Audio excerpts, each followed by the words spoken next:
तुम मर्द मुसलमान हो, तुम मर्द मुसलमान, एक हाथ में तलवार है एक हाथ में कुरान।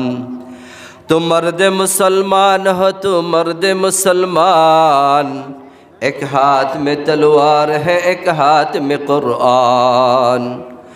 तलवार बकत हो के निकल मैदान आसिर, तलवार बकत हो के निकल मैदान आसिर। दुश्मन के मुकाबिल में लगा नारे तकबीर, दुश्मन के मुकाबिल में लगा नारे तकबीर। अल्हम्दुलिमन क़द्दर खैरन व ख़बला, अल्हम्दुलिमन क़द्दर खैरन व ख़बला।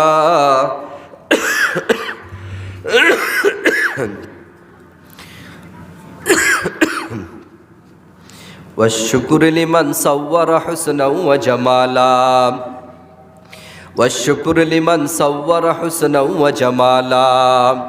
फर्दुन समदुन अन सिफतिल खल्क़ बरीउन, फर्दुन समदुन अन सिफतिल खल्क़ बरीउन। रब्बुन अज़लियुन खलक़ल खल्क़ कमाला, रब्बुन अज़लियुन खलक़ल खल्क़ कमाला। ला ज़िद्द वला निद्द वला हद्द लिमौला, ला ज़िद्द वला निद्द वला हद्द लिमौला। अल-आन कमा काना वलम यल्क़ ज़वाला, अल-आन कमा काना वलम यल्क़ ज़वाला। আমিও চেষ্টা করব সংক্ষিপ্ত সময়ের মাঝে শুধু নারীদেরকে উদ্দেশ্য করেই, মা বোনদেরকে উদ্দেশ্য করে কিছু কথা বলার। আল্লাহ তাআলা যেন আমাকে সেই তৌফিক দান করেন, সকলে বলি আমিন। প্রিয় হাজিরিন, মানুষ দুনিয়াতে বেঁচে থাকার জন্য বিবাহ একটা অনিবার্য বিষয়। মানুষ দুনিয়াতে বেঁচে থাকতে হলে বিয়ে শাদী করতে হবে। বিয়ে শাদী ছাড়া মানুষের জীবন অসম্পূর্ণ থেকে যায়। প্রিয় হাজিরিন, মানুষের জীবনে বিয়ে শাদী করার পরে জীবনের দ্বিতীয় ধাপ শুরু হয়। মানুষের জীবন বিয়ে শাদী করার আগে একটা ধাপ, বিয়ে শাদী করার পরে আরেকটা ধাপ। তো মানুষ বিয়ে শাদী করার পরে যেই ধাপটা শুরু হয়, এটাই মানুষের জীবনের সবচেয়ে গুরুত্বপূর্ণ দিক। যে বিয়ে শাদী করার পরে যে আমি সাংসারিক জীবন শুরু করব, এটা আমার সুখের হবে না দুঃখের হবে, ভালো যাবে না মন্দ যাবে, এটা আমার পরকালের জন্য সহায়ক হবে নাকি তার জন্য কঠিন কোনো প্রতিরোধ গড়ে তুলবে, এটা নিয়ে মানুষের জীবনের মধ্যে বড় একটা পেরেশানি, বড় একটা চিন্তা, টেনশন কাজ করতে থাকে। তো এই জন্য কোনো মানুষ এটা পারে না যে বিয়ে শাদী ছাড়া থাকবে। বিয়ে শাদী করতেই হবে, একজন পুরুষ বিয়ে শাদী করতে হবে। তাছাড়া আরও একটা নিজাম রয়েছে। আল্লাহ রাব্বুল আলামিন কিয়ামত পর্যন্ত মানুষের বংশধারাকে অব্যাহত রাখার জন্য স্বামী স্ত্রীর বৈধ মিলনের মাধ্যমে যে মানুষ জন্ম নেবে দুনিয়াতে, পর্যায়ক্রমে মানুষের এই ধারাবাহিকতাটা কিয়ামত পর্যন্ত বহাল থাকবে। আর এই নিজাম আর এই নিয়মটা একমাত্র বিবাহের মাধ্যমে সম্ভব, অন্য কোনো মাধ্যমে সম্ভব নয়। আপনারা জেনে দেখবেন, আলহামদুলিল্লাহ, আল্লাহ তাআলার এটা কত সুন্দর নিজাম।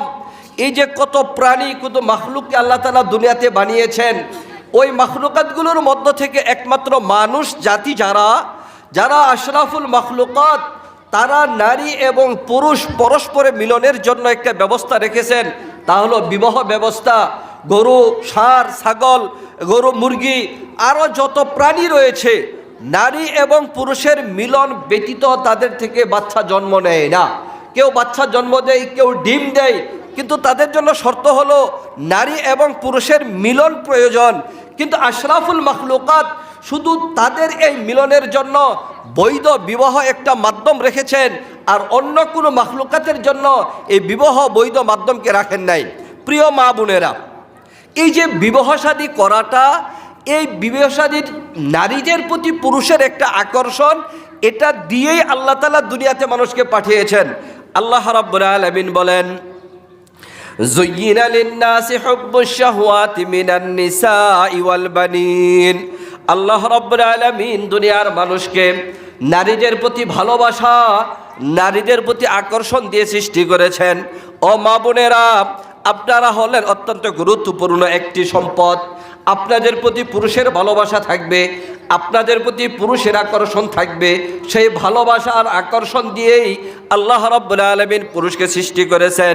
যদি পুরুষের অন্তরের মধ্যে নারীদের প্রতি ভালোবাসা, নারীদের প্রতি মায়া মহব্বত না থাকতো, তাহলে একজন পুরুষ একজন নারীকে বিয়ে করার পরে তার ভরণ পোষণ, তার দেখাশোনা করা, তার সেবা যত্ন করা কখনোই কোনো একটি পুরুষ করতো না।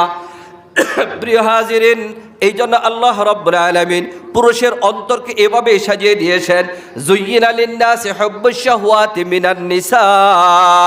আল্লাহ রাব্বুল আলামিন নারীদের ভালোবাসা দিয়ে পুরুষের অন্তরকে সৃষ্টি করেছেন। ও মা বোনেরা, আল্লাহ রাব্বুল আলামিনের কাছে বিবাহটা এতটা গুরুত্বপূর্ণ বিষয়, বিবাহটা নারীদের জন্য এতটাই গুরুত্বপূর্ণ, পুরুষের জন্য এতটাই গুরুত্বপূর্ণ, যে কারণে আল্লাহ রাব্বুল আলামিন পুরুষকে দোয়া শিখিয়ে দিয়েছেন যে তুমি বিয়ে শাদী করার আগে তোমার এই দোয়া করতে হবে, রব্বানা হাব লানা মিন আজওয়াজিনা ওয়া যুররিয়াতিনা কুররাতা আয়ুনিন ওয়াজআলনা লিল মুত্তাকিনা ইমামা। আল্লাহ রাব্বুল আলামিন মানুষের জন্য দোয়া শিখিয়ে দিয়েছেন, তুমি আল্লাহ রাব্বুল আলামিনের কাছে দোয়া করো, রব্বানা হাব লানা মিন আজওয়াজিনা, হে আল্লাহ তুমি আমাকে দান করো আমার স্ত্রীর মধ্য থেকে, ওয়া যুররিয়াতিনা, এবং আমার সন্তানাদিদের মধ্য থেকে, কুররাত আয়ুনিন, আমার চক্ষুকে শীতলকারী।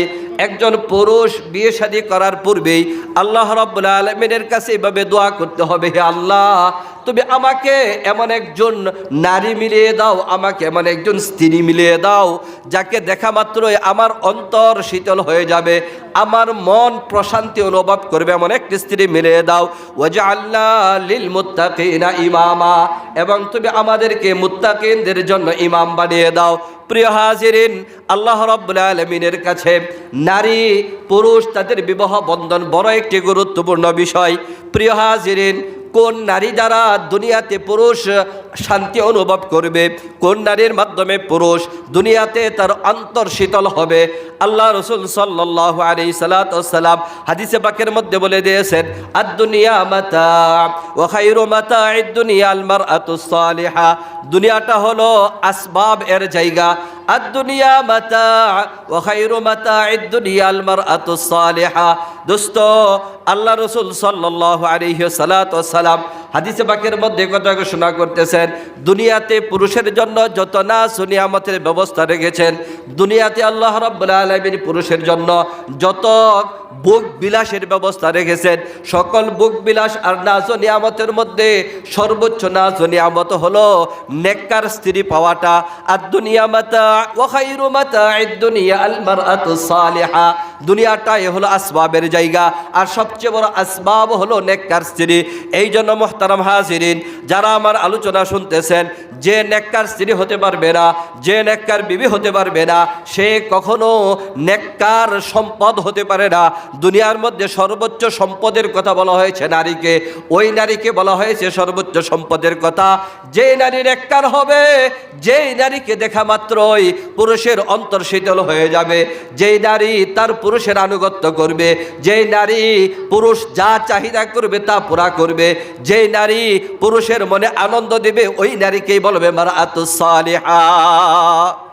ও মা বোনেরা, আমি সংক্ষিপ্ত সময়ের মাঝে বলবো, যেই কয়েকটা কারণ আপনারা যদি লক্ষ্য করে চলুন, তাহলে আপনার সংসার হবে সুখময়, শান্তিময়। আজকে আমাদের সমাজের মধ্যে সবচেয়ে বড় জটিলতা হলো, বিয়ে শাদী করার পরে স্বামী এবং স্ত্রীর মধ্যে ভালো বোঝাপড়া না থাকার কারণে তাদের মধ্যে প্রায় দেখা দেয় ঝগড়া হয়, মনোমালিন্য হয়, ঝগড়াঝাটি হয়, তাদের মধ্যে সে ভালোবাসা আর সম্পর্ক থাকে না। প্রিয় হাজিরিন, মা বোনেরা, আপনারা খেয়াল করে শুনবেন যে আজকে আমাদের নারী এবং পুরুষ বিয়ে শাদী করার পরে তাদের যে ধাপগুলো অর্জন করতে হবে, সর্বপ্রথম ধাপ হলো স্বামী এবং স্ত্রী উভয়ে একজন আরেকজনের হকের ব্যাপারে, অধিকারের ব্যাপারে সচেতন হতে হবে।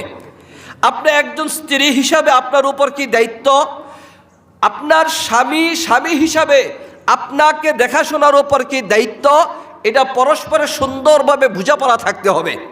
আমাদের সমাজের মধ্যে স্বামী স্ত্রীর মধ্যে এই সুন্দর বোঝাপড়া না থাকার কারণে প্রায় কলহ লেগে থাকে, স্বামী স্ত্রীর মধ্যে ঝগড়া লেগে থাকে।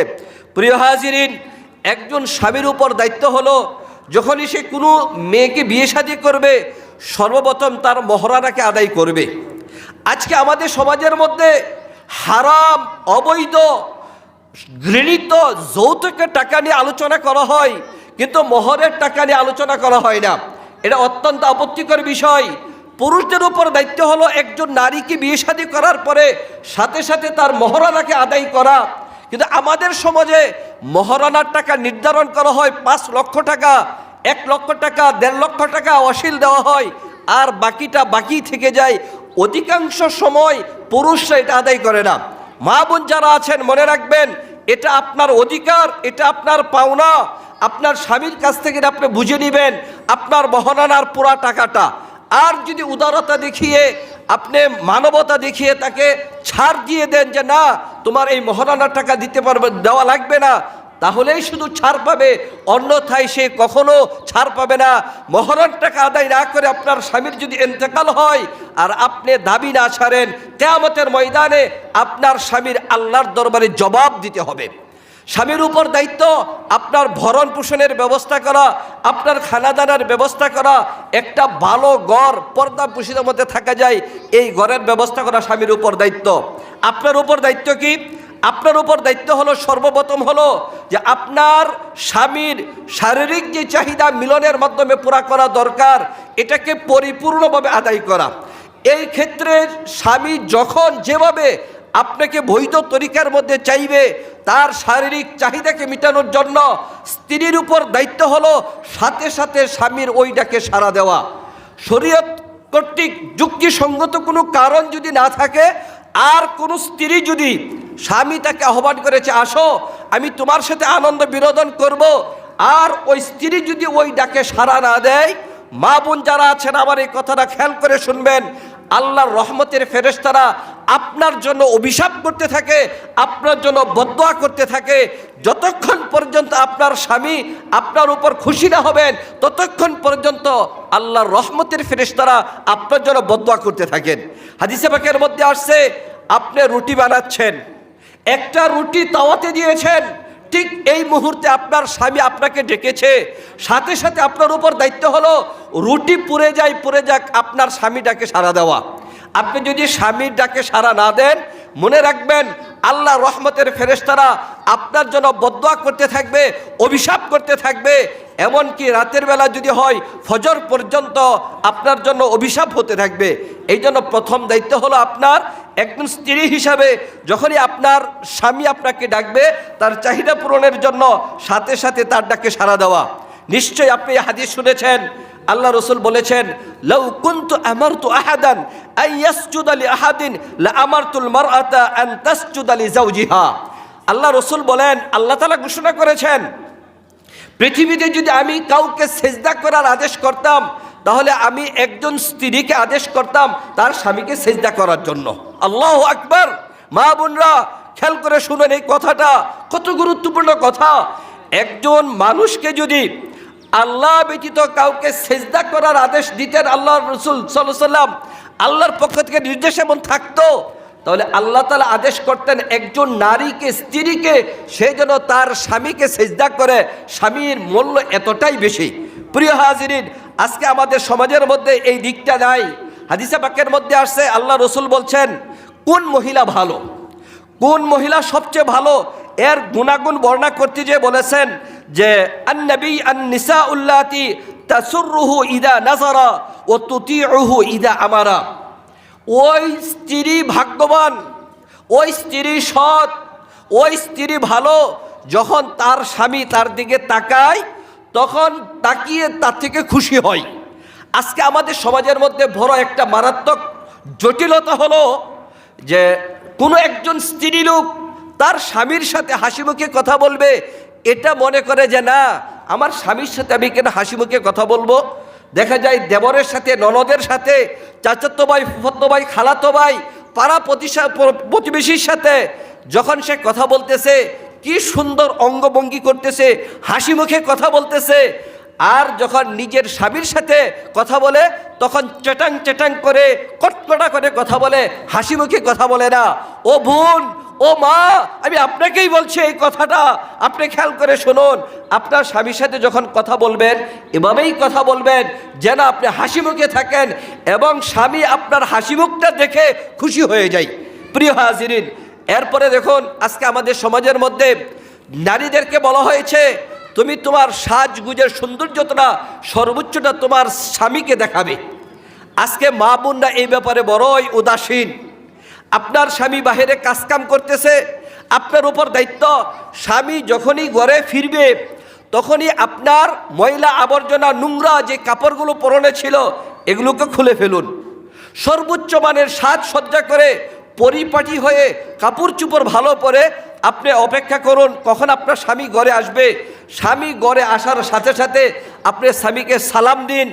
আপনার স্বামীর হাতে কোনো ব্যাগ বাজার সদাই থাকলে এটাকে আপনি রিসিভ করুন। আপনি এক গ্লাস পানির ব্যবস্থা করুন, গরম হলে পাঙ্খাটা ছেড়ে দিন যেন বাতাস খাইতে পারে। এরপরে তাকে জিজ্ঞেস করুন তোমার শারীরিক অবস্থাটা কেমন, শরীরটা মুছে দিন, তার কি চাহিদা আছে পুরা করুন। প্রিয় হাজিরিন, আজকে আমাদের সমাজের মধ্যে শতকরা 99% মহিলারা হলো এই বদভ্যাস। আরে আমি আমার সাজ করে স্বামীকে দেখাবো কি? আমি তো স্বামীর কাছে কবুল বলে ফেলেছি, আর তাকে আমার সাজগুজ দেখাতে হবে না। তখন তারা এটা চিন্তাই করে না স্বামীকে সাজগুজ দেখানোর জন্য। ও বোন, তুমি তোমার সাজগুজ আজকে তোমার স্বামীকে দেখাও না, বরং তুমি কি করো, যখন মার্কেটে যাওয়া লাগবে, বিয়ে বাড়িতে যাওয়া লাগবে, আত্মীয় স্বজনের বাড়িতে যাওয়া লাগবে, তখনই দেখা যায় তোমাদেরকে সর্বোচ্চ সাজগুজ করতে। হে মা, হে বোন, আমি তোমাকেই বলছি, তোমার ব্যাপারটা যদি এমন হয় তুমি সাজগুজ করে তোমার স্বামীকে না দেখাও, আর তোমার সাজগুজ করে বিয়ে বাড়িতে গেছো, 10 জন পুরুষ তোমার সাজগুজ দেখতেছে, তোমার বিয়ের সাথে কথা বলতেছো হাসি মুখে, তোমার ননদ দেবরের সাথে হাসি মুখে, বাসরের সাথে হাসি মুখে, তোমার চাচাতো ভাই, ফুফাতো ভাই, খালাতো ভাই, তাদের সাথে হাসি মুখে কথা বলো, সাজগুজ করে তার সাথে দেখা করো, মনে রাখবে তোমার ঠিকানা হবে জাহান্নাম। হে বোন, তোমার ঠিকানা হবে জাহান্নাম। যেই বোন তোমার ঠিকানা জান্নাতে হওয়ার কথা, আর তোমার ঠিকানা হবে জাহান্নাম। এই জন্য বোন যারা আছেন, সংসারকে সুখী করতে হলে আপনি সব সময় এই দিকে সর্বোচ্চ পর্যায়ের খেয়াল করবেন যেন আপনার সৌন্দর্যতার সর্বোচ্চটা আপনার স্বামী দেখতে পায়, আপনার ভালো ব্যবহার আপনার স্বামী পায়। আরে আপনি যদি সৌন্দর্যতা সাজগুজ করে আপনার স্বামীকে না দেখান, তাহলে নোংরা অবস্থায়, ময়লা অবস্থায় আপনাকে দেখতে দেখতে একটা সময় এমন আসবে আপনার স্বামী পরকীয়া সম্পর্কে ঝরে যাবে, আপনার স্বামী অন্য একটা মহিলার সাথে সম্পর্ক হয়ে যাবে। কখন? যখন আপনার সৌন্দর্যতা দিয়ে আপনার স্বামীকে আপনার কাছে আকৃষ্ট না করবেন, আপনার ভালো ব্যবহার দিয়ে স্বামীকে কাছে ডাকে না আনবেন, তখন আর এটা হয় না। আমাদের কাছে অনেক খবর আসে এরকম, স্বামী ঘরে গেছে, স্ত্রী যেই নোংরা পোশাক ছিল ওই নোংরা পোশাকেই তার কাছে উপস্থিত হয়েছে, আর স্ত্রীকে নোংরাভাবে দেখতে দেখতে এক সময় স্ত্রীর প্রতি এক প্রকার অনীহা চলে আসে, আর ওই পুরুষ পরকীয়া সম্পর্ক করে। আর মা বোনরা আমাদের কাছে এসে তাবিজ চাই যে হুজুর একটা তাবিজ দেন, আমার স্বামী তো আমাকে ভালো দেখে না, ভালো আচরণ করে না। হে বোন, তোমার এই অবস্থার জন্য তুমি দায়ী। তুমি যদি বিয়ে শাদীর পর থেকে সর্বোচ্চ পর্যায়ে তোমার স্ত্রীর স্বামীকে মূল্যায়ন করতে, তাহলে তোমার জীবনে এমন অবস্থা হতো না। প্রিয় হাজিরিন, এটা হলো 1 নম্বর বিষয়, স্বামীকে মনোরঞ্জন করা, স্বামীকে খুশি করা, সাজগুজ করে স্বামীকে দেখানো, স্বামী যা আদেশ করে ওইগুলোকে রক্ষা করা। 2 নম্বর বিষয়, সংসার সুখের হওয়ার জন্য স্বামী স্ত্রীর বাবা মাকে তাদের প্রাপ্য সম্মান দেওয়া। আমাদের সমাজের মধ্যে বড় একটা জটিলতা হলো, বিয়ে শাদীর পরে যেই জিনিসটা আমাদের মা বোনদেরকে সবচেয়ে বেশি পোহাতে হয় সেটা হলো বউ শাশুড়ির দ্বন্দ্ব। এটা আমাদের সমাজে অনিবার্য একটি বিষয়। শাশুড়ি যখনই দেখে তার পুত্রকে বিয়ে শাদী করে এনেছে, অধিকাংশ মা যে শাশুড়ি সে এটা দেখে যে না, আমার ছেলেকে বিয়ে করে এনেছি, এখন তো সে আমার ঘরের রাজরানী হয়ে যাবে, কাজে এটা সে মানতে পারে না। আমি সর্বপ্রথম বলবো যে না, আমাদের ভালো মা আছে, যারা আজকে শাশুড়ি আছেন, আমি আপনাকে বলবো যাদের ঘরে পুত্রবধূ আছে, আমি আপনাকে বলছি যাদের ঘরে পুত্রবধূ আছে, যারা শাশুড়ি হয়েছেন, ও মা, আমি আপনাকেই বলছি, আপনি আমার এই কথাটা শুনুন। আপনি যাকে বিয়ে করে এনেছেন সে আপনার পুত্রবধূ।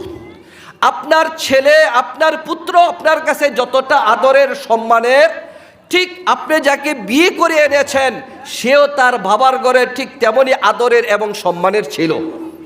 আপনার পুত্রবধূকে আপনার ছেলের বউ করে কবুল বলেছে, যেই অধিকারে সে আপনার ঘরে এসেছে সে স্বেচ্ছায় আসে নাই, তাকে আপনারা এনেছেন। এই জন্য আপনাদের কাছে অনুরোধ হলো, আপনি আপনার পুত্রবধূকে তার যে ন্যায্য অধিকার রয়েছে অধিকার আদায় করুন। আপনি আপনার পুত্রবধূকে আপনি বাদী মনে করবেন না যে বিয়ে করে এনেছেন, এখন আপনার পুত্রবধূর দায়িত্ব হলো সংসারের 14 গোষ্ঠীর খানা পাকাইতে হবে, ঘর দুয়ার ঝাড়ু দিতে হবে, কাপড় চোপড় ধুয়ে দিতে হবে। এই সব কাজ করার জন্য কিন্তু আপনি পুত্রবধূকে আনেন নাই। আপনি আপনার ছেলেকে বিয়ে করেছেন, সন্তান জন্ম হবে, তার প্রজনন ক্ষমতা, মানুষ বংশধারা বৃদ্ধি পাবে, আপনার ছেলের যে শারীরিক চাহিদা রয়েছে সে পুরা করবে, এই জন্য মূলত বিয়ে করে আনিয়েছেন। আপনি আপনার পুত্রবধূকে এই জন্য আনেন নাই যে আপনার বাড়িতে সে কাজকাম করবে। বড় দুঃখের বিষয়, যখনই একটা মেয়েকে বিয়ে করে ঘরে আনা হয়, আনার সাথে সাথে এই অভিশপ্ত সমাজ আমাদেরকে এটা বলে দেয়। আসার সাথে সাথে মহিলারা জিজ্ঞাসা করে, এই তুমি যে বিয়ে করে আনছো ওই মেয়ের বাপের বাড়ি থেকে কি দিয়েছে? ফকিন্নি কোথাকার, একবার চিন্তা করে না, আমাকে যে মেয়েটা লালন পালন করে মেয়ের বাবা দিয়েছে এটাই তো বড় সম্পদ দিয়েছে। আমাদের সমাজে হাজার হাজার দৃষ্টান্ত এমন রয়েছে, মেয়েরা নতুন বউকে যা জিজ্ঞাসা করে, বউয়ের সামনে জিজ্ঞাসা করে, এই যে বিয়ে করে আনলেন মেয়ের বাপে এই মেয়ের বাড়িতে আপনার ছেলের জন্য কি দিয়েছে? যদি শুনে যে 5 লাখ টাকা দিয়েছে, টিভি দিয়েছে, ফ্রিজ দিয়েছে, মোটরসাইকেল দিয়েছে, আরও টাকা পয়সা দিয়েছে, এরপরেও বলে যে ওইটা দিল না ওটা দিল না। মা বোন, মা ও মা, আমি আপনাকেই বলছি, যারা শাশুড়ি হয়েছেন মনে রাখবেন, শ্বশুর বাড়ি থেকে মেয়ের বাপের বাড়ি থেকে এই যৌতুক আনাটা কুত্তা যেরকম ভাবে হারাম, শুয়োরের গোশত যেভাবে হারাম, এরকম যৌতুকের টাকা ঠিক এভাবে হারাম। এই জন্য কোনো মা বোন খবরদার, যদি সংসারকে সুখী করতে চান, কোনো মা বোন কোনোদিন যৌতুকের কথা জিজ্ঞাসা করবেন না, মেয়ের বাড়ি থেকে এটা দিল না ওটা দিল না, এইবার জন্য কখনো আপনার পুত্রবধূকে খোঁটা দিবেন না। 2 নাম্বার, পুত্রবধূকে কাজের জন্য কখনো প্রেশার দিবেন না, এটা আপনার তার দায়িত্ব নয়। আপনি মা হিসাবে সন্তানের মতো আদর করবেন, এটা আপনার দায়িত্ব। হ্যাঁ, আলহামদুলিল্লাহ আমাদের সমাজের অবস্থাটা এমন হয়েছে, আজকে আমাদের মা বোনরা এতটাই উদার, স্বামীর বাড়িতে আসার পরে হাত পা গুটিয়ে বসে থাকে না, মানবাধিকতা রয়েছে, তার মনুষ্যত্ববোধ রয়েছে, সে শাশুড়িকে কাজ করতে বলে না, সে নিজেই কাজ করার চেষ্টা করে। তবে মনে রাখবেন, যেই পুত্রবধূ এসে স্বামীর বাড়িতে খানা পাকাচ্ছে, কাপড় চোপড় ধুয়ে দিচ্ছে, স্বামীর সেবা করতেছে, শ্বশুর শাশুড়ির সেবা করতেছে, মনে করবেন সে এটা বড় উপকার করতেছে, আপনাদের বড় উদারতার পরিচয় দিচ্ছে। এই জন্য সর্বপ্রথম হলো শাশুড়ি পুত্রবধূকে নিজের কন্যার মতো আদর করতে হবে, তার অধিকার তাদেরকে দিতে হবে। 2 নাম্বার দায়িত্ব, যিনি পুত্রবধূ হিসেবে ঘরে এসেছেন তার উপর দায়িত্ব হলো শ্বশুর শাশুড়িকে যথাযোগ্য সম্মান করা, তাদের প্রাপ্য অধিকারটুকু বুঝিয়ে দেওয়া। আমাদের সমাজের মধ্যে যারা পুত্রবধূ আসেন কান খাড়া করে শুনুন, যারা পুত্রবধূ আছেন কান খাড়া করে শুনুন, আপনি যে শ্বশুর শাশুড়ি আপনার শ্বশুর শাশুড়ি আপনার স্বামীকে জন্ম দিয়েছে, তাকে মানুষ করেছে। যদি আপনার স্বামী আপনার শ্বশুর শাশুড়ি থেকে জন্ম না নিত, আপনার শ্বশুর শাশুড়ি যদি আপনার স্বামীকে মানুষ না বানাইতো, তাহলে আপনি এই স্বামী পাইতেন না। এই জন্য পুত্রবধূ যারা আছেন আপনারা খেয়াল করে শুনুন যে আপনার শ্বশুর শাশুড়িকে সর্বোচ্চ পর্যায়ের সম্মান করতে হবে, ইজ্জত করতে হবে, তাদের যতটুকু সম্ভব সেবা করতে হবে। কারণ আপনি যেই স্বামী পেয়েছেন, আপনার শ্বশুর শাশুড়ির বদৌলতে আপনি স্বামীকে পেয়েছেন। এই ছেলেকে আপনার শ্বশুর শাশুড়ি সেবা করে, লেখাপড়া করিয়ে, অর্থকরী খরচ করে আজকে এই পর্যায়ে প্রতিষ্ঠিত করেছেন, যে কারণে আপনাকে বিয়ে করে ঘরে আনতেছেন। যে কাজেই স্বামীকে পাওয়ার পিছনে সবচেয়ে বড় অবদান হলো আপনার শ্বশুর শাশুড়ি। এই জন্য শ্বশুর শাশুড়ির সেবা করতে হবে। প্রিয় হাজিরিন, আমাদের সমাজের মধ্যে বড় একটা ভাইরাস, মারাত্মক ভাইরাস হলো, একটা মেয়ে তার স্বামীর ঘরে আসার পরপরই অনেক সময় এই চিন্তা করে, এখন স্বামী এটা আমার, স্বামীর উপর আমার অধিকার চলবে, আমার যে হক রয়েছে, বোঝাপড়া রয়েছে, বুঝে নিতে হবে। বাস, আর কোনো কথা নেই। স্ত্রী আস্তে আস্তে স্বামীকে পরামর্শ দিতে থাকে, স্ত্রী স্বামীকে পরামর্শ দিতে থাকে যে না, আমি তো তোমার বাপ মার সাথে সংসার করতে পারবো না, আমি তোমার বাপ মার সাথে এক ফ্যামিলিতে থাকতে পারবো না। প্রিয় হাজিরিন, এমন কোনো পুত্রবধূ যদি থাকেন, আমার এই কথাটা শুনুন। প্রথমত কথা হলো, আপনি যেটা চাচ্ছেন আপনার শ্বশুর শাশুড়ি থেকে আপনার স্বামীকে আলাদা করে দিতে, এটা কোন অধিকারে চাচ্ছেন? এটা আপনি কোন অধিকারে চাচ্ছেন? আপনি একবার চিন্তা করুন তো, আপনার বাড়িতে যদি আপনার ভাই, আপনার ভাবি, আপনার বাপ মা থেকে আলাদা হয়ে যায়, তাহলে আপনার কেমন লাগবে? তাহলে আপনি কোন যুক্তিতে আপনি চাচ্ছেন আপনার শ্বশুর শাশুড়িকে আপনার ছেলে থেকে আলাদা করে দিতে? এখানে বড় একটা জটিল অবস্থা ধারণ করে। ছেলে চাই তার বাবা মার সাথে সংসার করার জন্য, আর বউ স্ত্রী চাইতেছে যে না, বাবার সাথে থাকবে না, আলাদা সংসার করবে। এখন একদিকে মা, আরেকদিকে স্ত্রী।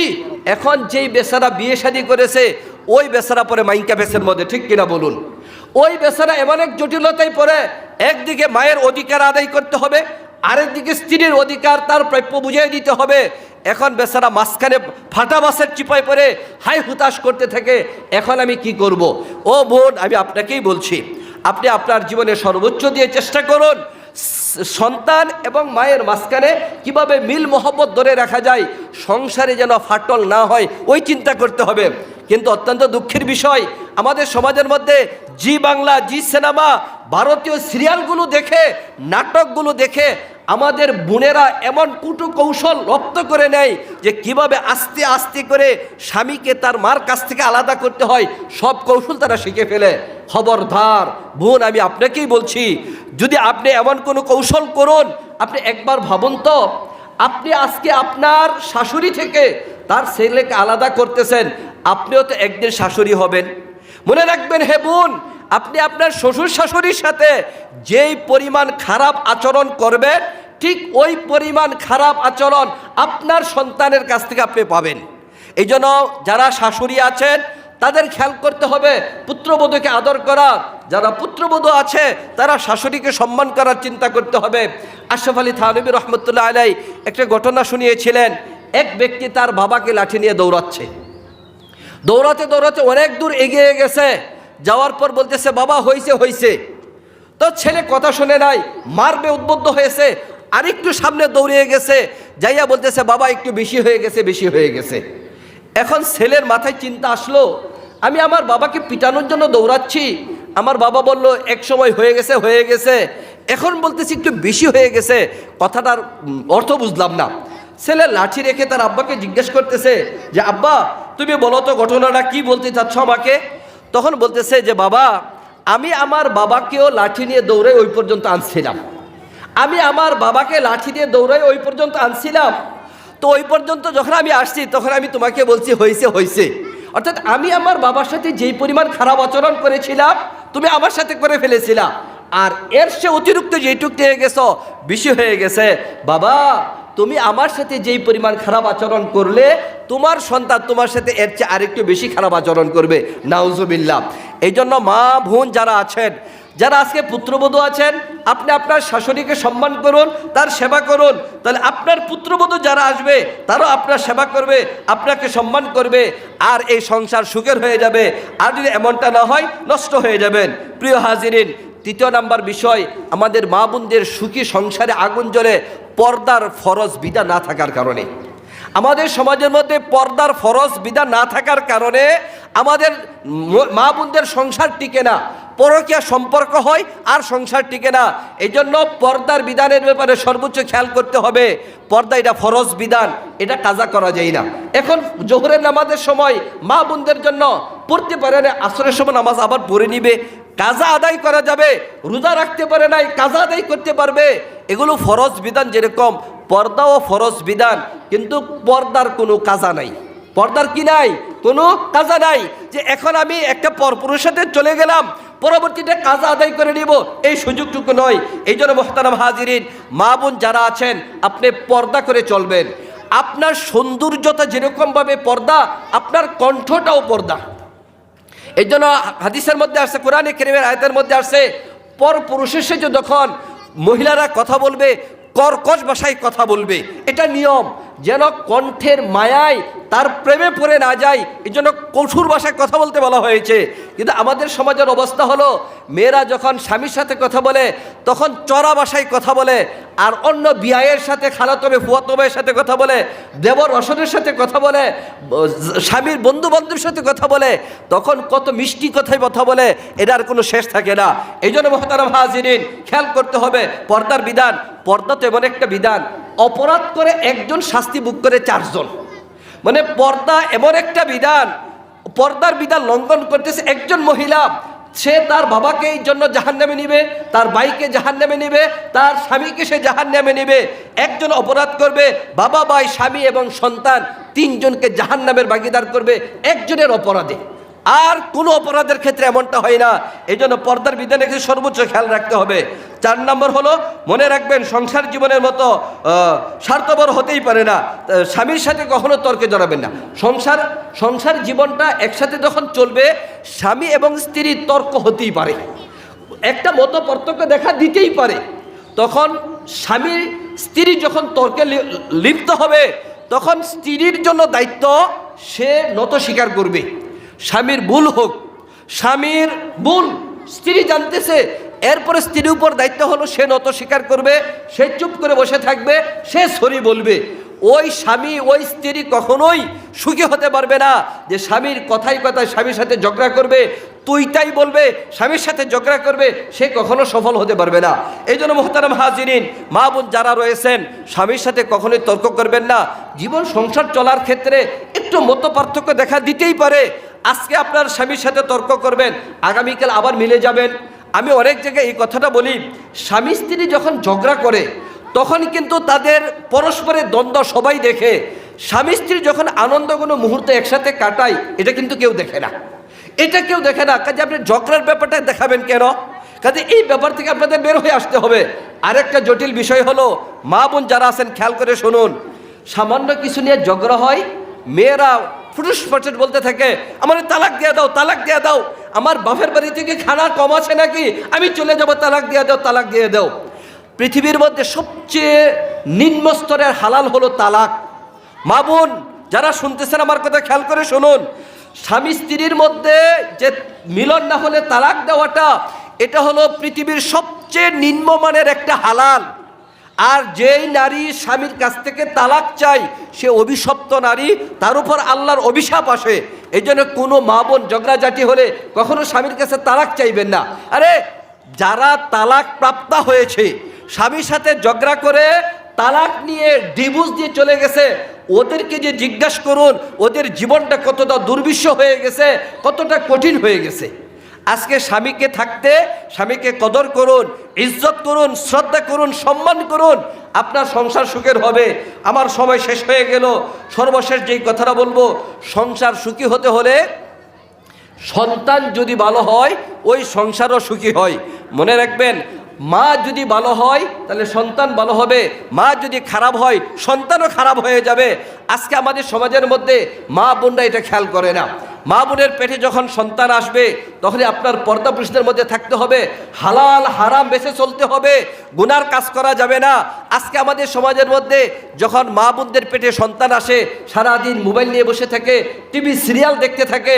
আপনি আপনার সন্তানকে পেটে নিয়ে যা দেখবেন, আপনার সন্তান ওই মানের হবে।